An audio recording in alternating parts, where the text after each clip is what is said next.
Passons à l'électromagnétisme. Qu'est-ce que vous pouvez nous dire sur cette question? Alors, plusieurs choses. La première chose, c'est en relation avec le phénomène de conscience, puisque c'est grâce aux équations de Maxwell que j'ai pu découvrir qu'on vivait dans un espace à 6 dimensions, d'où la conscience. La lumière, les équations de Maxwell de l'électromagnétisme nous révèlent ça. Donc ça, c'est quand même un point très, très important. L'autre chose qui est importante, c'est que nous fonctionnons, en fait, en tant qu'êtres vivants, beaucoup plus par la physique électromagnétique que par la chimie. Ou si vous préférez, toutes les activités chimiques dans notre corps sont des conséquences d'activités électromagnétiques. Et donc ça, c'est par contre une information extrêmement nouvelle. Et en fait, ça se comprend très bien parce que nous sommes faits de membranes qui baignent dans l'eau salée. Et chaque fois que vous avez dans cette membrane un canal qui s'ouvre, vous avez un ion qui passe du milieu extracellulaire au milieu intracellulaire. Et c'est là où interviennent les équations de Maxwell. C'est que toute charge accélérée émet un champ électromagnétique. Comme de fait, nous sommes faits d'ions et d'eau, ça veut dire que nous émettons des ions électromagnétiques. Alors, on les connaît très bien, en fait. On les émet ici, au niveau du cerveau. Ça s'appelle les électroencéphalogrammes. On les émet ici, au niveau du cœur. Ça s'appelle les électrocardiogrammes. Et on les émet au niveau des intestins. Ce sont les électrogastrogrammes. Donc, nous sommes des émetteurs électromagnétiques. Et quand on prend en compte cette dimension, qu'on fonctionne à l'électromagnétisme, évidemment, l'électromagnétisme n'est pas raciste.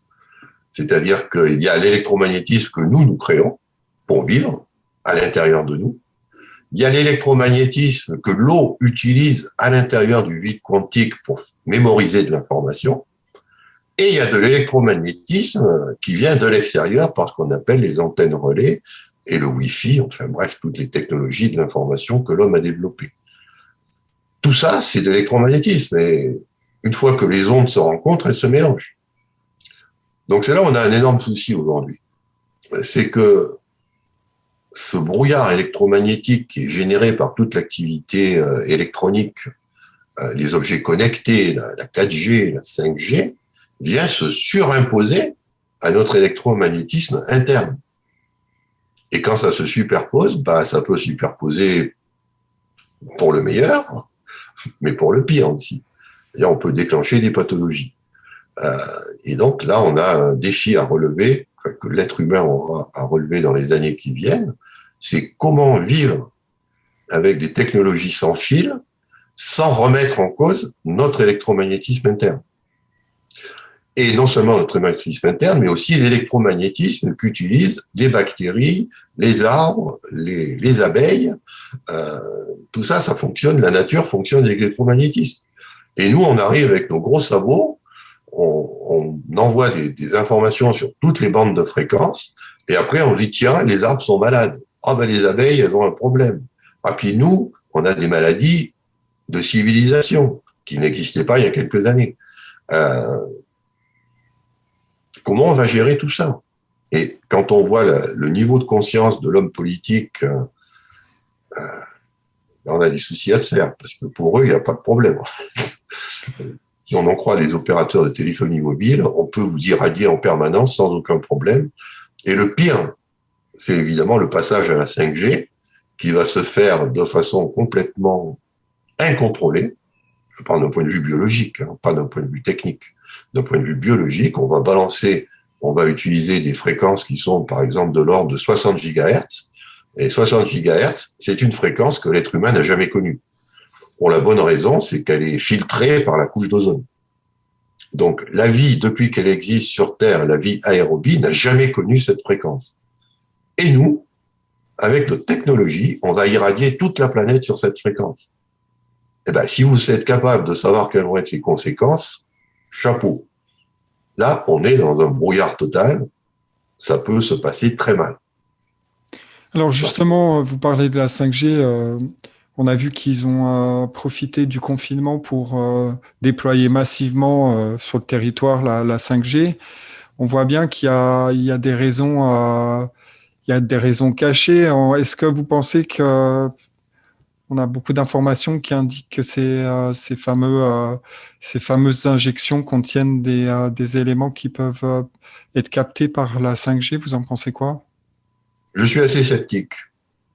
Euh, mais bon, après, je suis pas très compétent en électronique, hein, donc moi j'ai un petit souci, hein, c'est qu'il y a une relation très simple entre ce qu'on appelle la longueur d'onde et la fréquence. Et la longueur d'onde, c'est ce qui vous permet de calculer la taille de votre antenne. Si vous prenez une fréquence de 60 gigahertz, pardon, qui est la fréquence qu'il y aura pour les nouvelles 5G, ça fait quand même des longueurs d'onde qui sont de l'ordre du millimètre. Et des millimètres, il faut injecter dans les gens des antennes qui font quelques millimètres. J'ai un peu de mal à voir comment c'est possible. Bon, après, on m'a dit qu'il y a les antennes fractales. Bon, peut-être, mais c'est une technologie que je ne connais pas. Donc là, par contre, je suis assez sceptique sur ces problématiques. Moi, je pense que les injections qui ont été pratiquées étaient en fait une expérience à grande échelle pour préparer ce qu'on appelle le transhumanisme. C'est-à-dire savoir comment allait réagir un être humain, on parle bien ici d'être humain, expérience humaine, lorsqu'on injecte des ARN et des ADN étrangers. Parce que derrière se cache le transhumanisme, c'est-à-dire cette idée que vous pouvez prendre un enfant, et puis si vous voulez que ce soit un Mozart, avec les fameux ciseaux CRISPR-Cas9, vous allez couper les gènes et lui mettre un gène de musicien. Vous pouvez après mettre un gène de soldat, un gène de scientifique. C'est cette idée-là qu'on est en train de tester avec ces produits injectables.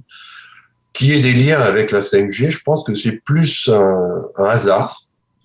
C'est qu'on a ce hasard que aussi les gens veulent des objets connectés.